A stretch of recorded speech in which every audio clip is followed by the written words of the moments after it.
యుద్ధం గెలవాలంటే కేవలం బలముంటే సరిపోదు, తెలివితేటలు కీలక పాత్ర పోషిస్తాయని మరోసారి రుజువైంది. పాకిస్తాన్తో జరిగిన వైమానిక దాడుల్లో భారత వైమానిక దళం ఐఏఎఫ్ ఆర్టిఫిషియల్ ఇంటెలిజెన్స్ వాడి శత్రువులను దెబ్బకొట్టింది. మే 2025లో పాకిస్తాన్లో 4 రోజుల సైనిక ఆపరేషన్లో భారత బలగాలు ఏఐని వినియోగించి పాక్ను ఏ విధంగా ఫూల్ చేశాయో అమెరికా ఫైటర్ పైలట్ వెల్లడించారు.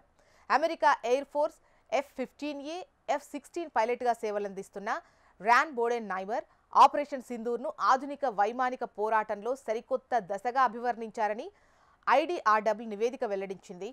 భారత్కు చెందిన fighter jet Rafale guard AI సాయంతో డెకాయ్ వ్యవస్థను ఏర్పాటు చేసి పాకిస్తాన్ సైనిక దాడులను తిప్పికొట్టడంలో కీలక పాత్ర పోషించింది.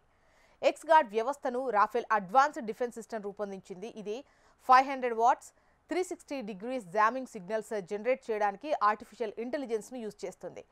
ఈ పరికరం 30 కిలోగ్రాముల బరువు ఉంటుంది.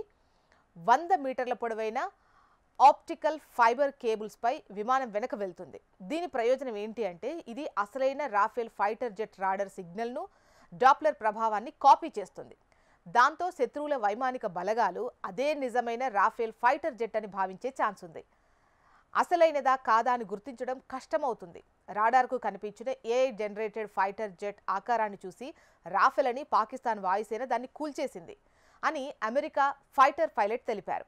ఇంకా చెప్పాలంటే భారత ఐఏఎఫ్ ఫైటర్ చేసింది అత్యుత్తమ స్పూఫింగ్, చీటింగ్ అని ఆసక్తికర వ్యాఖ్యలు చేశారు. IDRW నివేదిక ప్రకారం చైనాలో తయారైన ఎయిర్ టు ఎయిర్ క్షిపణులు J-10C ఫైటర్ జెట్స్తో యుద్ధం చేసిన పాకిస్తాన్ అసలైన భారత ఫైటర్ జెట్లను సరిగ్గా గుర్తించలేకపోయింది. దాంతో అసలైన ఐఏఎఫ్ జెట్ను పాక్ వాయుసేన టార్గెట్ చేయలేకపోయింది. ఈ డెకాయ్ శత్రు రాడర్ను తప్పుదారి పట్టించి క్షిపణి వ్యవస్థలను గందరగోళానికి గురిచేస్తుంది. ఎక్స్-గార్డ్ అనేది డెకాయ్ విగ్మాన్ లాగా పనిచేస్తుంది. శత్రువుల కాల్పులు అసలైన ఫైటర్ జెట్ నుంచి దృష్టి మరల్చి ఫేక్ ఫైటర్ జెట్ వైపు ఆకర్షిస్తుంది.